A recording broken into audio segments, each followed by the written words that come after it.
Hello everyone, welcome back to जीटेक poly.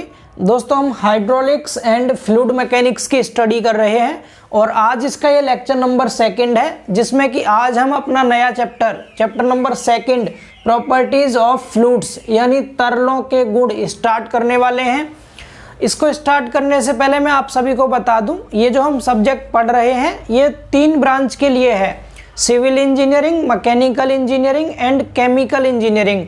कल Telegram पर बहुत सारे बच्चों के कमेंट्स आ रहे थे कि सर ये मैकेनिकल के लिए है या सिविल के लिए है या केमिकल के लिए है। हालांकि मैंने कल के लेक्चर में भी आपको बताया था, एक बार फिर से बता रहा हूँ कि ये 3rd सेमेस्टर में तो केमिकल और सिविल इंजीनियरिंग के सिलेबस में है और 4th सेमेस्टर में मैकेनिकल इंजीनियरिंग के सब्जेक्ट सिलेबस में है।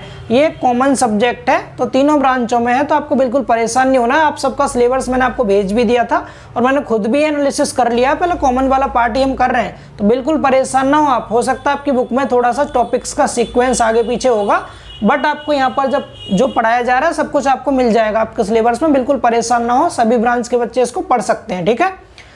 तो आज जो हम पढ़ेंगे, अच्छा मैं आपको ये भी बता दूं साथ में कि जो पहला चैप्टर था हमारा इंट्रोडक्शन वाला, वो मैंने एक ही लेक्चर में कवर कर दिया था और उसमें कुछ बुकों में पहले चैप्टर में दे रखा है आपका क्लासिफिकेशन ऑफ फ्लूइड्स यानी तरलों का वर्गीकरण।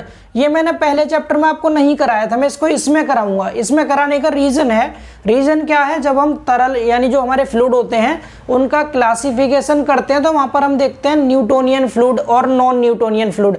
तो न्यूटोनियन और नॉन न्यूटोनियन आपको तब तक समझ नहीं आएगा जब तक कि आपको मैं विस्कोसिटी नहीं समझा दूंगा और न्यूटन का जो विस्कोसिटी का नियम है वो नहीं समझा दूंगा, तब तक आपको न्यूटोनियन और नॉन न्यूटोनियन फ्लूइड समझ नहीं आएगा, भले ही आप रट करके याद कर लें।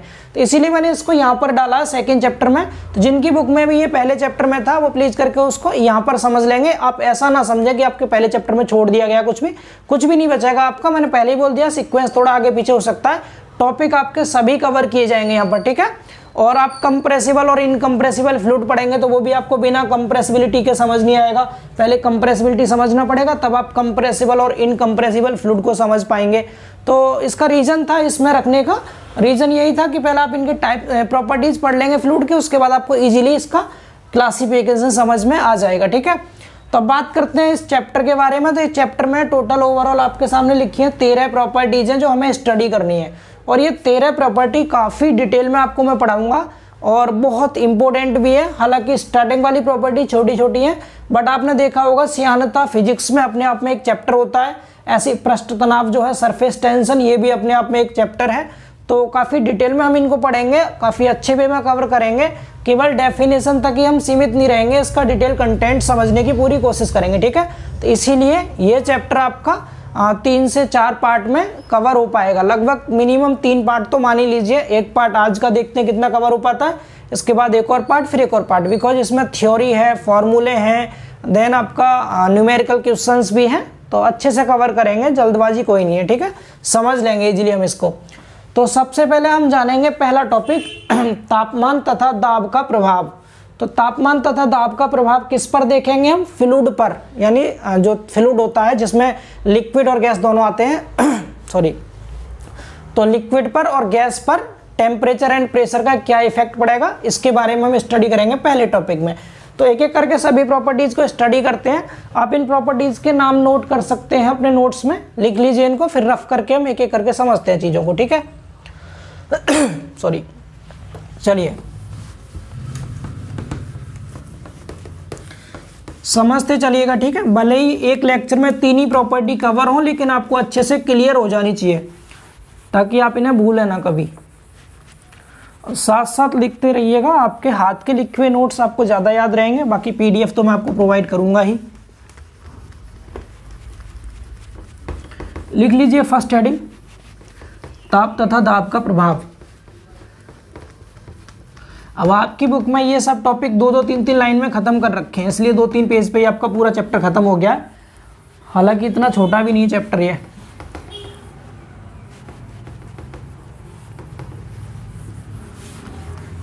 लिख ली सभी ने पहली हेडिंग। चलिए, तो पहले आपको थोड़ा सा मैं टेम्परेचर और प्रेशर के बारे में बता दूं, उसके बाद इसका प्रभाव देख लेंगे फ्लूइड पर क्या पड़ेगा, ठीक है। तो समझिए, सबसे पहले देखते हैं तापमान। प्रभाव बाद में देखेंगे, पहले समझ लो इनको होते क्या है, ठीक है। टेम्परेचर,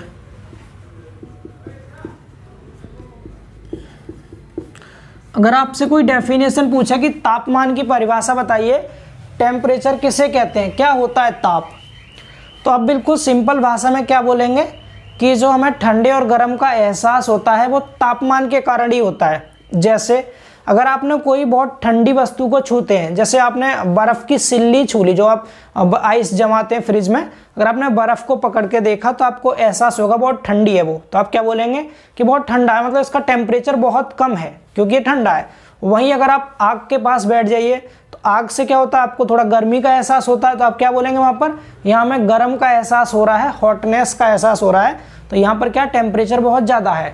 तो टेम्परेचर ज़्यादा कब बोला, जब हमें गर्मी का एहसास हुआ। टेम्परेचर कम कब बोला हमने, जब हमें ठंडे का एहसास हुआ। तो ठंडेपन का और गर्मी का जो एहसास होता है वही क्या है, टेम्परेचर है। समझ पा रहे हैं इतना। अगर बात करें टेम्परेचर की एसआई यूनिट क्या होती है, किसकी, एसआई यूनिट, यानी एसआई मात्रक क्या होता है तापमान का, तो आप सब जानते हैं केल्विन होता है। क्या होता है, केल्विन, ठीक है, केल्विन। टेम्परेचर का एसआई मात्रक केल्विन होता है, इसको शॉर्ट में के लिख देते हैं सिर्फ, ठीक है। एंड ये तो हो गया टेम्परेचर के बारे में, इतना ही सिंपल, ठीक है। आपको टेम्परेचर लिखना, सामने इतना सा लिख देना, सिर्फ इतना, क्लियर इतना। इसके बाद आप लिखेंगे दाब। दाब मतलब प्रेशर। प्रेशर, प्रेशर की डेफिनेशन आप सबने पढ़ी है। प्रेशर आपने फॉर्मूला भी पढ़ा होगा, pressure equal to force upon area, force upon area. But इसका वास्तविक मतलब क्या है, वास्तविक मतलब ये है जैसे यहाँ पर कोई एक वस्तु है, ये कोई भी क्या है, एक वस्तु है, सपोज डेट ये वस्तु है, और इसका ऊपर आपने कोई भी एक एरिया ले लिया, ये वाला एक एरिया कंसीडर कर लिया, ये वाला, और आपने इसके ऊपर से क्या लगाया, कोई एक फोर्स लगाया ऐसे, जो इसको दबा रहा है नीचे को, इस तरह से। मतलब हम यहाँ पर क्या कर रहे हैं, एक ऐसे प्रेशर लगा रहे हैं, इसको नीचे को दबा रहे हैं, ठीक है। तो जितने एरिया पर आपने ये फोर्स लगाया है, तो फोर्स पर यूनिट एरिया क्या होता है, प्रेशर होता है। समझ पा रहे हैं। या बल बट्टे क्षेत्रफल को हम क्या कहते हैं, दाब कहते हैं। बल तथा क्षेत्रफल के अनुपात को दाब कहते हैं, या इंग्लिश में कह सकते हैं आप क्या, force per unit area is called pressure. Clear ना। और प्रेशर फोर्स हमेशा कंप्रेसिव नेचर का होता है, हमेशा दबाने का काम करेगा ये किसी भी ऑब्जेक्ट को। इतना समझ पा रहे हैं सभी। अगर मैं इसकी एसआई यूनिट की बात करूं, इसकी एसआई यूनिट प्रेशर की क्या होगी, फोर्स की यूनिट न्यूटन होती है एंड एरिया की यूनिट मीटर स्क्वायर होती है, एसआई यूनिट। तो न्यूटन पर मीटर स्क्वायर, इसी को हम क्या बोलते हैं, या करके लिख दीजिए, इसको हम पास्कल बोलते हैं। क्या बोलते हैं, पास्कल, ठीक है। अब यहाँ से मैं आपको यूनिट कन्वर्जन बताने वाला हूँ, ध्यान देंगे थोड़ा सा, ठीक है। ये चीज़ें सभी को समझ आ रही है। टेम्परेचर समझ गए क्या होता है, प्रेशर समझ गए क्या होता है। अब टेम्परेचर प्रेशर आपने दो तरह के पढ़े ही होंगे। दो तरह कौन कौन से, एक आपने एनटीपी पढ़ा होगा, एक आपने एसटीपी पढ़ा होगा। क्या क्या, एक आप लोगों ने एनटीपी पढ़ा होगा, एनटीपी, आई थिंक सो आपने पढ़ा होगा। एन मतलब होता है नॉर्मल, टी मतलब temperature, normal temperature, and P मतलब pressure, normal temperature and pressure, ठीक है। ऐसे ही आपने एसटीपी के बारे में पढ़ा होगा। एसटीपी, एसटीपी मतलब standard temperature and pressure, temperature and pressure, ठीक है। ये सब आपने पढ़ा होगा। नॉर्मल मतलब सामान्य, स्टैंडर्ड मतलब मानक, यहाँ सामान्य ताप तथा दाब, यहाँ पर मानक ताप तथा दाब। तो एनटीपी एसटीपी कितना होता है, एनटीपी पर टेम्परेचर की वैल्यू क्या होती है, प्रेशर की वैल्यू क्या होती है, एसटीपी पर टेम्परेचर प्रेशर की वैल्यू क्या होती है। और हमने यहाँ पर बोला एसआई यूनिट अगर टेम्परेचर की केल्विन है तो डिग्री सेल्सियस क्या होता है, डिग्री सेल्सियस को केल्विन में कैसे चेंज करते हैं, डिग्री फारेनहाइट क्या है उसको कैसे चेंज करते हैं। ऐसी प्रेशर में हमने देखा यहाँ पर पास्कल और न्यूटन पर मीटर स्क्वायर। तो वायुमंडलीय दाब क्या है, एटमॉस्फेरिक प्रेशर जो होता है उसमें कितने पास्कल होते हैं, प्रेशर की यूनिट बार होती है तो एक पास्कल में कितने बार होते हैं। इस तरह से सभी का यूनिट कन्वर्जन थोड़ा समझ लेते हैं, उसके बाद हम समझेंगे फिर ताप और दाब का क्या प्रभाव पड़ेगा हमारे लिक्विड और गैस पर। चीज़ें क्लियर है सभी को। तो एक बार आप इन चीज़ों को नोट कर लीजिए। यहाँ मैंने आपको ये फुल फॉर्म लिख दी है एनटीपी और एसटीपी की, और ये चीज़ें आप लिख लें अपने नोट्स में प्लीज़, है ना। चलिए हटाते हैं इनको और अब समझते हैं कि करके पहली हेडिंग लिखेंगे एसटीपी, फिर लिखेंगे पहले लिखेंगे एनटीपी, फिर लिखेंगे एसटीपी, उसके बाद आएंगे मेन टॉपिक की ओर। थोड़ा डीपली चल रहे हैं ना, ताकि चीज़ें आपको आसानी से समझ में आती रहें। चलिए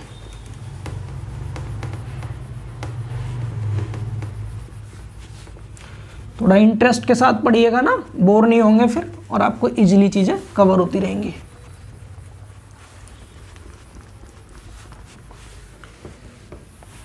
चलिए सबसे पहले मैं लिख रहा हूं यहां पर एनटीपी।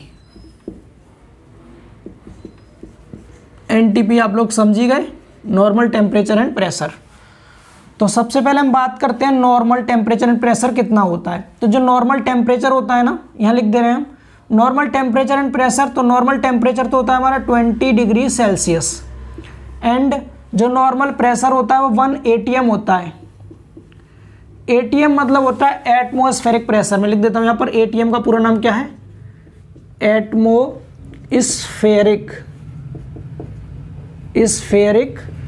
प्रेशर। ठीक है, एटमॉस्फेरिक यानी वायुमंडलीय दाब, वायुमंडलीय। ये मैं यहाँ पर क्यों बता रहा हूँ डिटेल में, बिकॉज आगे जो चैप्टर्स हम पढ़ेंगे ना उनमें न्यूमेरिकल क्वेश्चंस में इनका यूज होगा, फिर वहाँ कंफ्यूज नहीं होंगे आप। वायुमंडलीय दाब कहते हैं ATM को। तो एक वायुमंडलीय दाब जो होता है वो नॉर्मल प्रेशर होता है। किसी भी वस्तु पर वायुमंडल द्वारा लगाया गया जो दाब होता है उसे 1 ATM कहेंगे। वो 1 ATM हमारा नॉर्मल प्रेशर होता है, और 20 डिग्री सेल्सियस जो होता है वो नॉर्मल टेम्परेचर होता है। इतना समझ पा रहे हैं। अब इस डिग्री सेल्सियस को मैंने कहा ये तो डिग्री सेल्सियस है, ये ऐसा यूनिट तो है नहीं। तो ऐसा यूनिट जो केल्विन होती है उसमें कितना होगा नॉर्मल टेम्परेचर। तो यहाँ देख लीजिए, सबसे पहली चीज, अगर आपको डिग्री सेल्सियस को केल्विन में चेंज करना हो, डिग्री सेल्सियस को अगर आपको केल्विन में चेंज करना है तो 273.15 इतना ऐड कर दीजिए, आपको केल्विन मिल जाएगा। क्या मिल जाएगा आपको, केल्विन मिल जाएगा। ये चीज सभी को समझ आ रही है। तो यहां पर नॉर्मल टेम्परेचर कितना था आपका 20 डिग्री सेल्सियस। तो ये लिख दे रहा हूं मैं यहां पर नॉर्मल टेम्परेचर की वैल्यू कितनी है, यहां पर नॉर्मल टेम्परेचर है 20 डिग्री सेल्सियस। अब इस 20 डिग्री सेल्सियस को अगर आप केल्विन में चेंज करेंगे तो इसमें 273 जोड़ा आपने 20 में, तो 293 हो गया। ये 0.15 है तो 0.15 लगा दीजिए, वैसे छोड़ देते हैं 0.15 को, फिर भी हम लिख लेते हैं यहाँ पर। ठीक है, इतना। अगर मैंने कहा मुझे इसको फारेनहाइट में बताइए कितना होगा फारेनहाइट में, तो डिग्री सेल्सियस को अगर हमें फारेनहाइट में चेंज करना हो डिग्री सेल्सियस को, तो डिग्री सेल्सियस की वैल्यू में मल्टीप्लाई करते हैं 1.8 से, और प्लस इसमें ऐड कर देते हैं 32। ऐसा करने से हमें मिल जाता है डिग्री फारेनहाइट। ठीक है, डिग्री फारेनहाइट। ये चीज़ें सभी को समझ आ रही हैं, ये फारेनहाइट होता है, डिग्री फारेनहाइट। ठीक है, चलिए अब इसको चेंज कर लीजिए। नॉर्मल टेम्परेचर कितना था हमारा 20 था, अगर मैं 20 में गुणा करूंगा 1.8 से और प्लस 32 कर दूंगा इसमें, तो 18 दूनी 36 प्लस 32 कितना हो गया, ये हो गया आपका 68 डिग्री फारेनहाइट। तो ये डिग्री फारेनहाइट में भी चेंज हो गया। तो मैंने यहाँ पर आपको दोनों में बता दिया, यानी तीनों यूनिट में मैंने आपको बता दिया नॉर्मल टेम्परेचर की वैल्यू कितनी होती है। अगर आपसे कोई इन फ्यूचर पूछ ले जेई वगैरह में कि बताओ नॉर्मल टेम्परेचर कितना होता है, ऑप्शन में 20 डिग्री सेल्सियस ना दे करके केल्विन में दे दे तो आप याद रखेंगे, या डिग्री फारेनहाइट में दे दे तब भी आप लोग याद रखिएगा। ये दो इंपॉर्टेंट फॉर्मूले हैं, इनको भी आप नोट्स में जरूर लिख लें।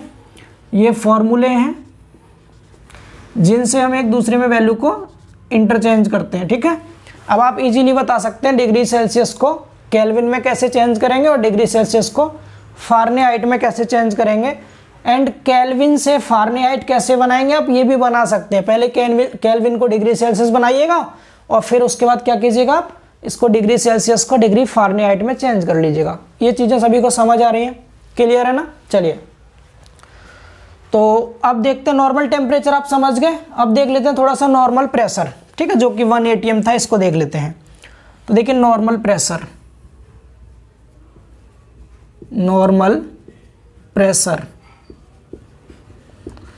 अभी आप सबने बताया नॉर्मल प्रेशर 1 ATM होता है, यानी एक वायुमंडलीय दाब होता है। बट अब आपको पता होना चाहिए एक वायुमंडलीय दाब जो होता है, अब चूंकि प्रेशर की ऐसा यूनिट पास्कल होती है, तो एक एटीएम में कितने पास्कल होता है, तो 1 एटीएम में होता है 101,325 इतना पास्कल होता है। ठीक है, समझ पा रहे हैं। पास्कल को ही हम क्या कहते हैं, न्यूटन पर मीटर स्क्वायर। तो आप ऐसे भी लिख सकते हैं 101,325 न्यूटन पर मीटर स्क्वायर होता है। ये क्या हो गया आपका, ये नॉर्मल प्रेशर की वैल्यू है। क्लियर है सभी को, नॉर्मल प्रेशर की वैल्यू। ये तो ये एटीएम में बता दिया आपने, जो सामान्य दाब होता है वो एक वायुमंडलीय दाब के बराबर होता है। एंड अगर इसको हम पास्कल में चेंज करें तो 101,325 यानी 101,325 पास्कल आ जाता है, यह न्यूटन पर मीटर स्क्वायर। ठीक, अब इसी को अगर मैं यहाँ से कहूँ किलो पास्कल में कितना होगा, तो क्या आप इसको किलो पास्कल में नहीं चेंज कर सकते? बिल्कुल कर सकते हैं। 1 एटीएम बराबर हो जाएगा, 3 के बाद पॉइंट लग जाएगा यहाँ, तो 101.325 इतना किलो पास्कल हो जाएगा। ठीक है, अगर आपको इसको बार में चेंज करना है, बार में, तो हम 1 एटीएम बराबर, देखो यहाँ पर अगर 1 2 3 4 5 इसके बाद पॉइंट लगा दूंगा तो 101.01325 इंटू 10 की पावर 5 कर सकता हूँ इसको, 5 के बाद पॉइंट लगाने से इतना पास्कल हो गया ये। ठीक है, इतना पास्कल। और हम सब जानते हैं 10 की पावर 5 पास्कल में एक बार होता है, 1 बार होता है। तो इतने की जगह पर 1 बार लिख देंगे तो कितना बचेगा, 1.01325 बार। बार भी प्रेशर की एक यूनिट होती है। ठीक है, तो हम इस तरह से बार में चेंज कर सकते हैं। साइड में लिख के दिखा दीजिएगा, 10 की पावर 5 पास्कल जो होता है वो 1 बार के बराबर होता है। मैं यूनिट कन्वर्जन बता रहा हूँ, थोड़ा सा न्यूमेरिकल्स में यूज होंगी चीज़ें, तो आपको वहाँ पर कोई भी प्रॉब्लम नहीं आएगी इनको समझने में। बोलिए, इतना क्लियर है सभी को? ठीक है, बार में चेंज कर लिया। एंड अगर आपको अब ये बताना हो कि अगर हम किसी कंटेनर में पानी भर दें तो पानी की कितनी हाइट पर जो प्रेशर होगा वो 1 एटीएम के बराबर होगा, या फिर किसी कंटेनर में अगर हमने पारा भर दिया, मरकरी जिसे कहते हैं Hg, तो उसकी कितनी हाइट पर 1 एटीएम के बराबर प्रेशर काम करेगा, तो इसको थोड़ा देख लेते हैं। इधर बना रहा हूँ मैं कंटेनर, इससे यहाँ बना देते हैं। सपोज ये कोई कंटेनर है एक, यहाँ पर इसमें पूरी हाइट से पानी भरा हुआ है इस तरह से। ठीक है, क्या भरा है इसमें, वाटर भरा हुआ है। वाटर में यहाँ लिख देता हूँ H2O या फिर वाटर लिख दीजिए पूरा, ये वाटर भरा है इसमें। तो पानी की जो हाइट आप ऊपर से लेंगे, ऊपर से यहाँ से आपने नीचे को हाइट ली, कितनी हाइट पर आपने 10.3 मीटर पर, कितना 10.3 मीटर, 10.3 मीटर पर एक लाइन कोई भी सपोज यहाँ पर खींच लिए, यहाँ पर, तो इस लाइन के ऊपर जितना पानी भरा है ना, 10.3 मीटर हाइट का जो पानी भरा हुआ है, इस पानी के खुद के भार के कारण इस वाली काल्पनिक रेखा पर जितना दाब लगेगा वो दाब आपका 1 एटीएम के बराबर होगा। सभी समझ पा रहे हैं? यानी जो 1 एटीएम होता है, 1 एटीएम वो 10.3 मीटर हाइट के वाटर के बराबर होता है। ठीक है, 10.3 मीटर हाइट के वाटर के प्रेशर के बराबर होता है, ये भी आप लोग याद रखेंगे। अगर यहीं पे आपका इस वाटर की जगह पर, यहाँ वाटर भरा है ना, इसकी जगह पर अगर मरकरी भरा होता, क्या भरा होता, मरकरी। जैसे मैंने एक कंटेनर यहाँ बना लिया, अब इसमें मैंने क्या भर दिया, पारा भर दिया सपोज। ठीक है, मान लीजिए सपोज यहाँ पर क्या भरा है, मरकरी भरा हुआ, पारा, जिसका संकेत होता है Hg। Hg इसमें मरकरी है, ये पारा है। पारे की कितनी हाइट पर, तो पारे की हाइट सपोज यहाँ तक ले ली मैंने, यहाँ पर एक काल्पनिक लाइन खींच ली, और ये हाइट जो है यहाँ से यहाँ तक मान ली मैंने 760 mm है। कितनी, 760 mm। तो मरकरी की 760 mm ऊंचाई तक जितनी मरकरी भरी है, इस मरकरी के खुद के भार के कारण इस लाइन पर जितना प्रेशर लग रहा है इस हाइट तक, वो प्रेशर किसके बराबर होगा, 1 एटीएम के बराबर। तो याद रखेंगे 1 एटीएम बराबर क्या होता है, 760 mm Hg के बराबर होता है। ठीक है, ये चीज़ें आपको न्यूमेरिकल्स में यूज हो सकते हैं इन फ्यूचर आगे। ठीक है, समझ पा रहे हैं सभी लोग? इतना क्लियर है? अब आप लोगों को ध्यान क्या रखना है कि 1 mmHg जो होता है वो 1 टॉर के बराबर होता है। टॉर भी प्रेशर की यूनिट होती है, ठीक है। तो इसीलिए हम यहीं पर क्या कह सकते हैं, इसी को बराबर करके लिख दीजिएगा 760 टॉर, TORR टॉर। टॉर यहाँ पर हमने क्यों बोल दिया, क्योंकि 1 mmHg जो होता है वो 1 टॉर के बराबर होता है, 1 टॉर के बराबर होता है। टॉर यहाँ पर क्या है, टॉर प्रेशर की यूनिट होती है। ये किसके नाम पर पड़ी, तो जो बैरोमीटर एक इंस्ट्रूमेंट होता है प्रेशर मेजर करने का, तो बैरोमीटर के जो इन्वेंटर थे उनका नाम था टॉरसरी। तो टॉरसरी की शॉर्ट फॉर्म टॉर होती है, तो उन्हीं के नाम पर इसका नाम टॉर पड़ा है। प्रेशर की ही एक यूनिट होती है टॉर। 1 टॉर बराबर 1 mmHg होता है, मतलब 1 mm हाइट तक की जितनी Hg का प्रेशर होगा, जितने पारे का प्रेशर होगा वो 1 टॉर के बराबर होता है। उम्मीद है आप सबको इतना समझ आया होगा, ठीक है। हालांकि सब चीज़ आपके काम की है ये, फिर भी अगर आप ज़्यादा कुछ याद नहीं रख सकते तो आप इतना तो याद कर ही लीजिएगा। ये 2 फॉर्मूले हैं, एक तो ये वाला बॉक्स और एक ये वाला बॉक्स जो आपके काम का है। हालांकि ये आपको न्यूमेरिकल में देखने को मिलेगा प्रेशर वाले चैप्टर में, तो ये इसलिए मैंने आपको यहीं पे बता दिया स्टार्टिंग में। ये सभी चीज़ें आपको क्लियर है, उम्मीद है क्लियर हो गई होंगी चीज़ें। इनको आप एक बार नोट डाउन कर लीजिए, अपने नोट्स में इनको लिख लीजिए, ठीक है। चलिए अब इसको हटाते हैं और आगे देखते हैं, रफ कर दें इसे। अब आएंगे आपके मेन टॉपिक पर, ताप तथा दाब का प्रभाव। अब हम ताप और दाब के बारे में थोड़ा अच्छे से समझ गए। अब हमें इनका इफेक्ट भी देख लेना है कि हम दाब बढ़ाएं या घटाएं, टेम्परेचर बढ़ाएं या घटाएं तो फ्लूइड पर क्या प्रभाव पड़ेगा उसका।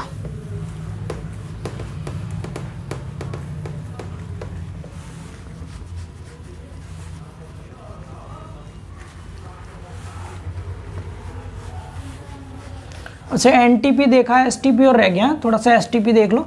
एसटीपी में बहुत टाइम नहीं लगेगा, जरा सा होता है। यूनिट कन्वर्जन हमने देख ही लिया, अब यहाँ पर यूनिट कन्वर्जन दिखाने की आवश्यकता नहीं पड़ेगी। लिख देते हैं एक बार एसटीपी, सिर्फ वैल्यू लिख दे रहे हैं ना एसटीपी की कितनी होती है।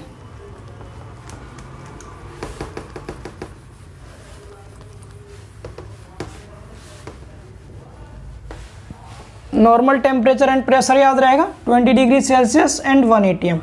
अगर एसटीपी की बात करें, STP standard temperature and pressure, तो जो स्टैंडर्ड टेम्परेचर होता है 0 डिग्री सेल्सियस होता है। कितना होता है, 0 डिग्री सेल्सियस। एंड जो प्रेशर होता है 1 atm ही होता है, ठीक है, इसमें कोई चेंजिंग नहीं होगी। 0 डिग्री सेल्सियस एंड 1 atm। तो यहाँ से आप लिख सकते हैं 0 डिग्री सेल्सियस बराबर कितना केल्विन हो जाएगा, 273.15 केल्विन हो जाएगा। एंड डिग्री फारेनहाइट कितना होगा, 0.18 से गुणा करेंगे 0 में तो 0 ही हो जाएगा, 32 जोड़ेंगे तो 32 डिग्री फारेनहाइट। ये क्या हो गया, नॉर्मल स्टैंडर्ड टेम्परेचर हो गया। एंड स्टैंडर्ड प्रेशर की बात करें तो प्रेशर 1 atm है, तो 1 atm का सारा यूनिट कन्वर्जन पीछे वाला सेम ही रहेगा जो अभी आपको बताया था, ठीक है। 1 atm कितने पास्कल के बराबर, 101.325 पास्कल के बराबर, या फिर 101.325 किलो पास्कल के बराबर, चाहे जो आप याद कर सकते हैं। ये क्या, ये स्टैंडर्ड टेम्परेचर एंड प्रेशर है, ठीक है, याद रहेगा सबको ये। इसको भी आप लोग लिख लीजिएगा। चलिए अब देखते हैं प्रभाव।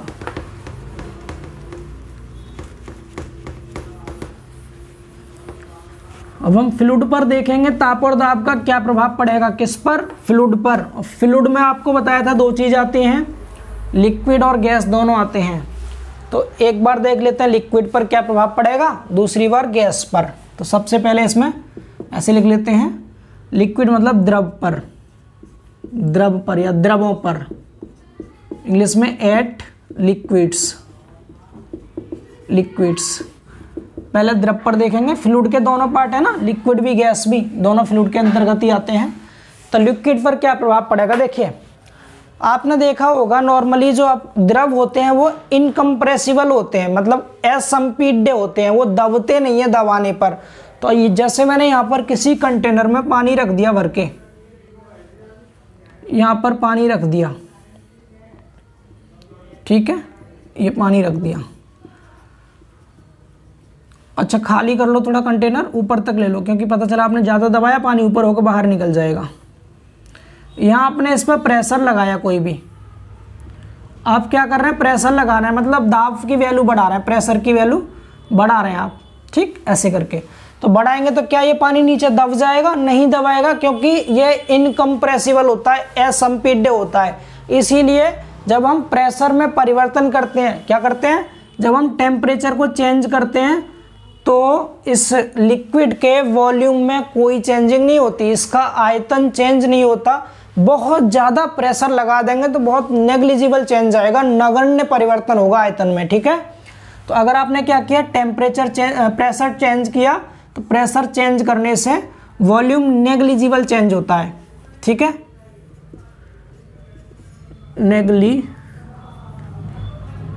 नेग्लिजिबल चेंज इन वॉल्यूम, या नगण्य लिख लो, हिंदी वाले बच्चों को प्रॉब्लम होगी समझने में। नगण्य परिवर्तन, आयतन में नगण्य परिवर्तन होगा, ये समझ गए ना। दाब में परिवर्तन करने पर, या फिर स्लाइड में शो कर लिख देते हैं, चलो, दाब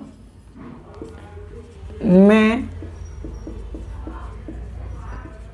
परिवर्तन करने पर द्रवों के आयतन में नगण्य परिवर्तन होता है, नगण्य परिवर्तन होता है। ये चीज़ आप लोग जरूर लिखें, ठीक है, लिख लेंगे इसे। समझ पा रहे हैं? सभी को क्लियर है इतना? दाब में परिवर्तन करने पर द्रवों के आयतन में नगण्य परिवर्तन होता है, ठीक है। तो क्या इंग्लिश में लिख देंगे आप लोग, अगर हम प्रेशर चेंज करते हैं तो लिक्विड्स के वॉल्यूम में नेग्लिजिबल चेंज होता है, बहुत कम चेंज होता है, ठीक है। ये सभी को समझ आ रहा है? ऐसे अगर आप इसका देखिए, यहाँ मैंने बढ़ाया, अगर आप दाब को कम करेंगे, प्रेशर कम करेंगे, तब भी ऐसा नहीं कि वॉल्यूम आपका ऊपर उठ जाएगा, आयतन बढ़ जाएगा, नहीं, कोई चेंज ही नहीं आएगा, बहुत कम मात्रा में चेंज आता है, ठीक है। तो ये तो हो गया किसके बारे में, दाब के। अगर मैं ताप की बात करूं, ताप में परिवर्तन करने पर, ताप में परिवर्तन करने पर भी द्रवों के आयतन में नगण्य परिवर्तन होता है, नगण्य परिवर्तन होता है, ठीक है। टेम्परेचर से भी क्या होगा, बहुत नेग्लिजिबल चेंज आएगा इसमें। किसमें? लिक्विड की बात कर रहे हैं, गैस की बात नहीं की मैंने, हम अभी यहाँ पर लिक्विड की बात कर रहे हैं, सिर्फ गैस की कोई बात हमने नहीं की है अभी तक, ठीक है। इतना समझ आ रहा है सभी को? ताप में परिवर्तन करने पर क्या होता है, द्रवों के आयतन में कोई अत्यधिक प्रभाव नहीं होता, मतलब नेग्लिजिबल चेंज होता, ताप पर भी दाब पर भी। तो लिक्विड में तो कोई चेंज आया नहीं, ठीक। वो अलग बात है अगर आप टेम्परेचर इसका बढ़ा देते हैं नीचे से, यहाँ से आपने क्या किया, टेम्परेचर बढ़ा दिया, तो ये जो लिक्विड है ये गैसियस फॉर्म में कन्वर्ट होकर वेपर बन जाएगा, ऊपर उड़ना शुरू हो जाएगा। तब बोलेंगे सर इससे तो आयतन कम हो जा रहा है, क्योंकि ये तो गैस बन के निकल गया, या फिर कहेंगे इसका प्रसार हो रहा तो बढ़ गया आयतन। नहीं, बहुत कम चेंज होता है वो, तो फिर इसकी लिक्विड की फॉर्म चेंज हो गई ना, तो फिर लिक्विड नहीं रहा, फिर वो क्या हो गया, वेपर बन गया, ठीक है। तो इतना लिख लेंगे आप लोग। द्रवों पर क्या होता है, ताप में परिवर्तन करने पर द्रवों के आयतन में नगण्य परिवर्तन होता है, और दाब में, और ताप में परिवर्तन करने पर भी द्रवों के आयतन में नगण्य परिवर्तन होता है, मतलब बहुत विशेष इफेक्ट नहीं पड़ता। गैसों की बात करते हैं तो गैसों पे आप देखेंगे प्रभाव पड़ता है। रीजन लिख लीजिएगा क्यों नहीं पड़ता, क्योंकि लिक्विड कैसे होते हैं, इनकम्प्रेसिबल होते हैं। Liquids are incompressible, liquids are incompressible, incompressible मतलब असंपीड्य। जो तरल होते हैं, द्रव होते हैं, वो असंपीड्य होते हैं, इसीलिए उनको दबाया नहीं जा सकता। और जब दबाया नहीं जा सकता तो दबाने पर कोई चेंज नहीं आएगा, ऐसी टेम्परेचर में चेंज करने पर भी विशेष इफेक्ट नहीं पड़ेगा।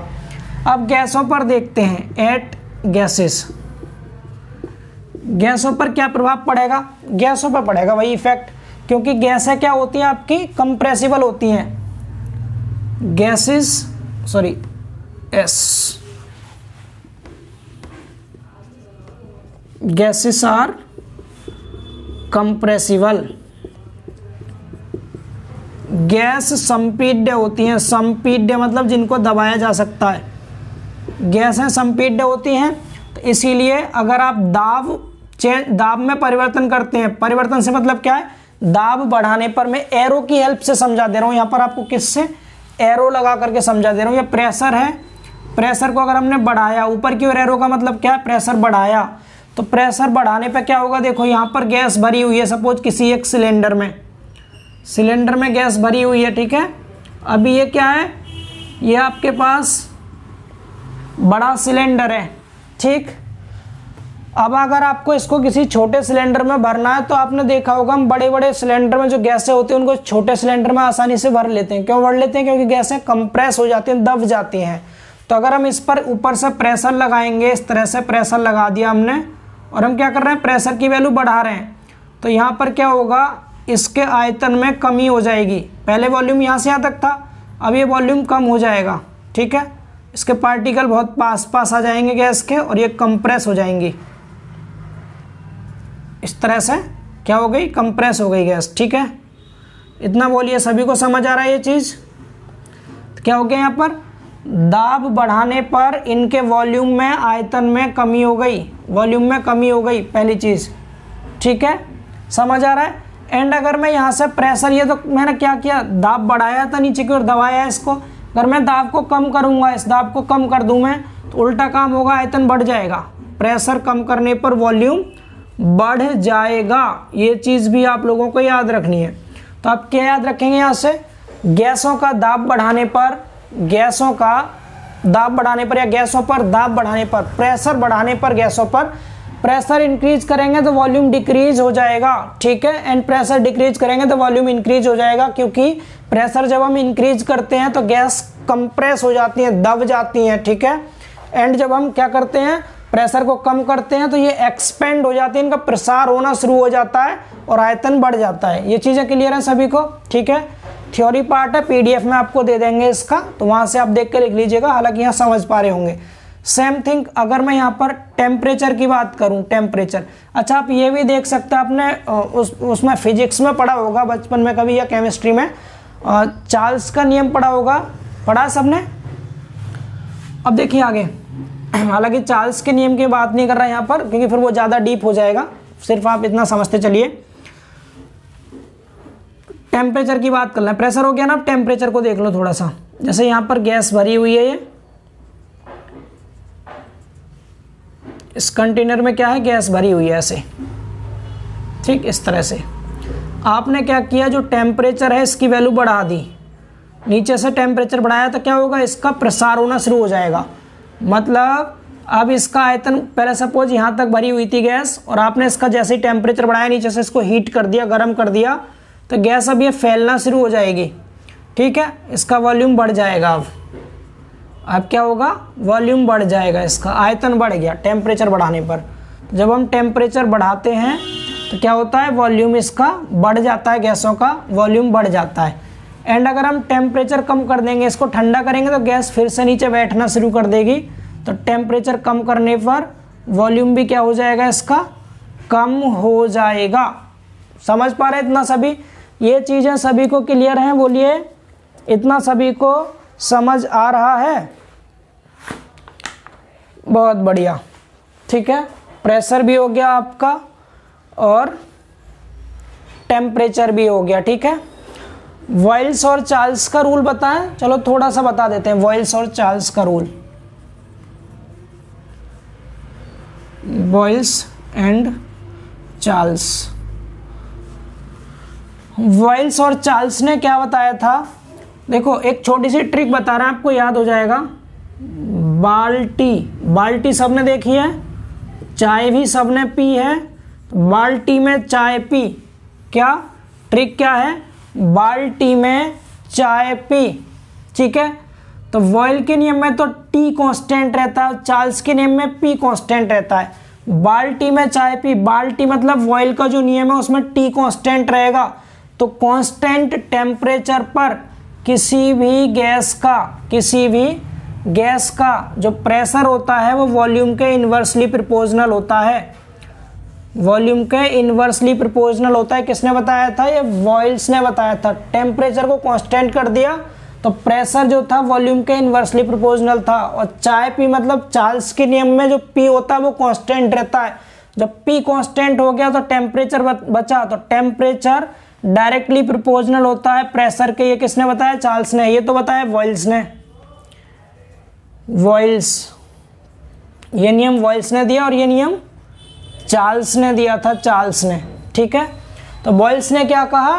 कांस्टेंट टेम्परेचर पर, बाल्टी बॉयल में टेम्परेचर कांस्टेंट, तो कांस्टेंट टेम्परेचर पर प्रेशर वॉल्यूम के इन्वर्सली प्रोपोर्शनल होता है, गैसों का प्रेशर। ठीक है, प्रेशर इन्वर्सली प्रोपोर्शनल का मतलब क्या है? प्रेशर बढ़ाएंगे वॉल्यूम कम होगा, प्रेशर कम करेंगे वॉल्यूम बढ़ेगा। तो वही चीज मैंने यहाँ लिखी है।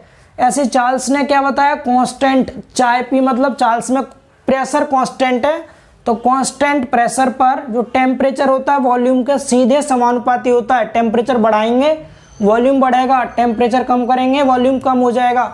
इन दोनों को अगर हम एक साथ मिला देते हैं तो वहीं से हमारा नियम क्या बन जाता है?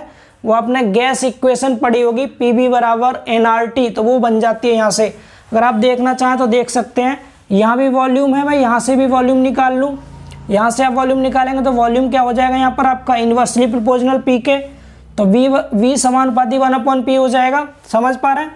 तो मैं ये कह सकता हूँ B जो है यहाँ पर तो T के समानुपाती है, यहाँ पर तो T के समानुपाती है B, और यहाँ पर अगर P को इधर ले आऊँ B को इधर, तो इन्वर्सली प्रोपोर्शनल था ना, तो 1/P कह सकता हूँ मैं यहाँ से।